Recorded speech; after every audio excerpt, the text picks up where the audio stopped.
अस्सलाम वालेकुम, welcome back to my YouTube channel Learnalogy. हम मैथ क्लास 4 में जो यूनिट नंबर 2 पढ़ रहे हैं, फोर फैक्टर्स एंड मल्टीपल्स, उसमें जो हमारा टॉपिक है वो है टेस्ट ऑफ डिविजिबिलिटी। अब टेस्ट ऑफ डिविजिबिलिटी में हमने टेस्ट ऑफ डिविजिबिलिटी 2, 3, 5 एंड 10 को अच्छे से पढ़ा है, उसका कॉन्सेप्ट हमने अच्छे से समझा है।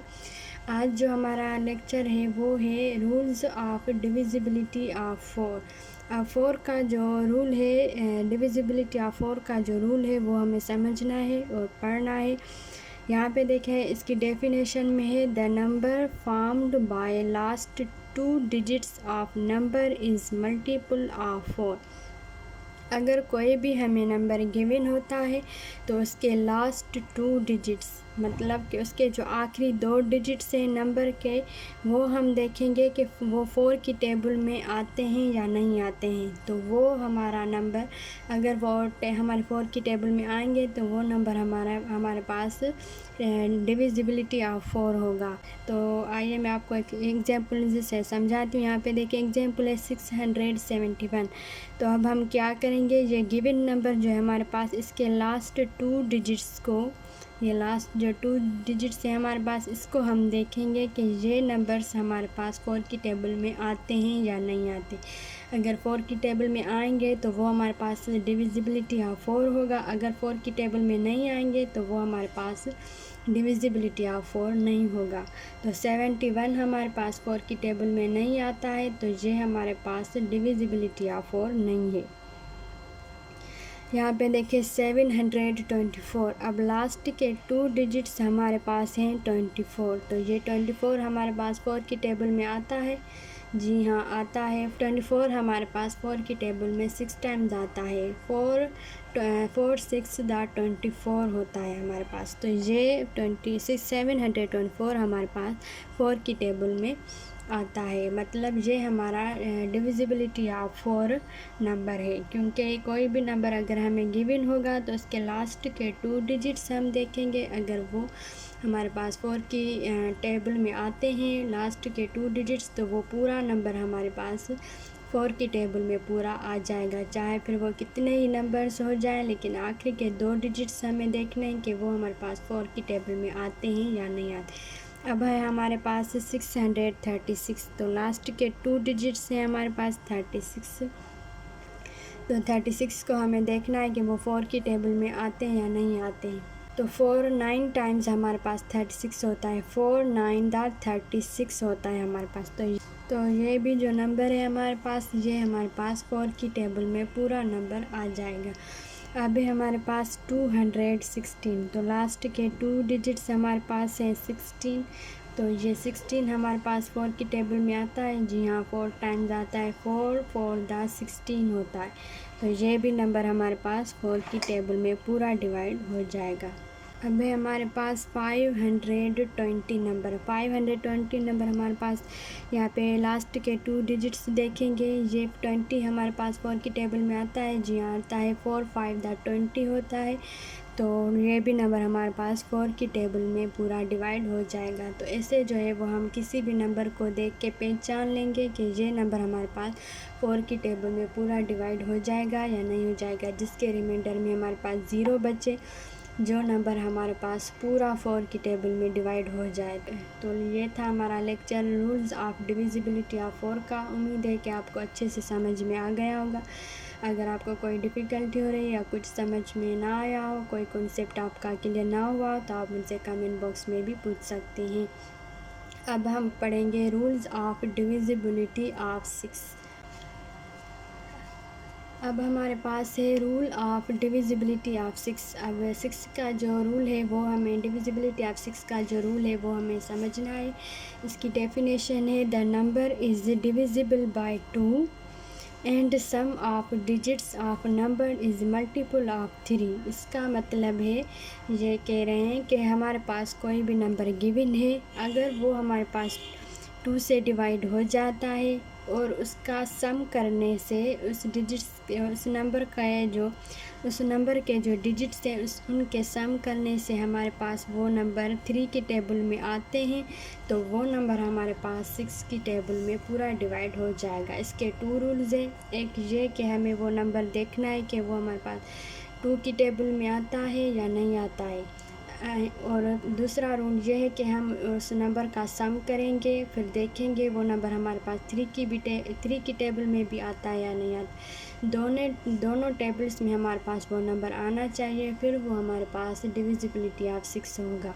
अगर 2 की टेबल में वो नंबर हो जाएगा डिवाइड और 3 की टेबल में नहीं आएगा, तो वो नंबर हमारे पास 6 की टेबल से डिवाइड नहीं होगा, डिविजिबिलिटी ऑफ 6 नहीं होगा। तो ये दोनों रूल्स हमें देखने हैं। इस डेफिनेशन के हिसाब से हमें दोनों रूल्स को फॉलो करके देखना है कि कोई नंबर अगर हमें दिया गया है तो उसमें हमारे पास वो 2 की टेबल में भी डिवाइड हो जाए और हमारे पास वो 3 से भी डिवाइड हो जाए, 3 की टेबल में भी हमारे पास वो नंबर पूरा डिवाइड हो जाए। तो इसको हम कैसे पहचानेंगे, तो आइए एग्जाम्पल देखते हैं। एग्जाम्पल है हमारे पास 36।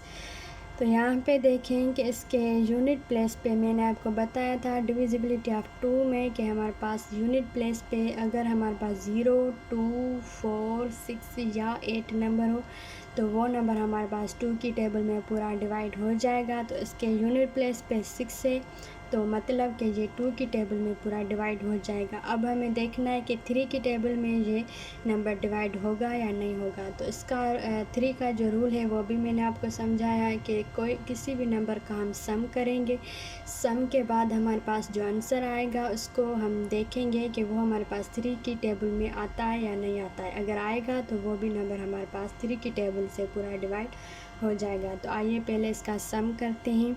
यहाँ पे देखें 3 + 6 करते हैं, तो 3 + 6 हमारे पास क्या आंसर आता है, 9। तो 9 हमारे पास 3 की टेबल में आता है, जी हाँ आता है। 3 3 * 9 होता है, 3 3 * 9 होता है। तो 9 जो है वो हमारे पास 3 की टेबल में आता है। तो समझें ये जो नंबर है हमारे पास ये दोनों रूल्स को फॉलो कर रहा है, मतलब कि हमारे पास 2 की टेबल में भी ये नंबर आ रहा है, 3 की टेबल में भी आ रहा है।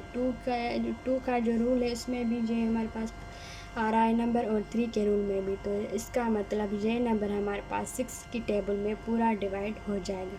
तो ये नंबर हमारे पास डिविजिबिलिटी ऑफ 6 है। तो ऐसे कोई भी नंबर आपको गिवन हो तो उसके 2 रूल्स आपको देखने, एक के वो 2 की टेबल से पूरा डिवाइड हो जाए, उसके लास्ट के जो डिजिट्स हैं वो 0, 2, 4, 6 या 8 हों, और दूसरा रूल उसमें वो हो कि आपके पास वो 3 की टेबल में आए। उसका सम करेंगे आप, और अगर वो नंबर 3 की टेबल में आ रहा होगा तो वो समझे हमारे पास 3 की टेबल से पूरा नंबर डिवाइड हो जाएगा। तो दोनों रूल्स अगर उसमें होंगे नंबर में तो वो हमारे पास डिविजिबिलिटी ऑफ 6 होगा।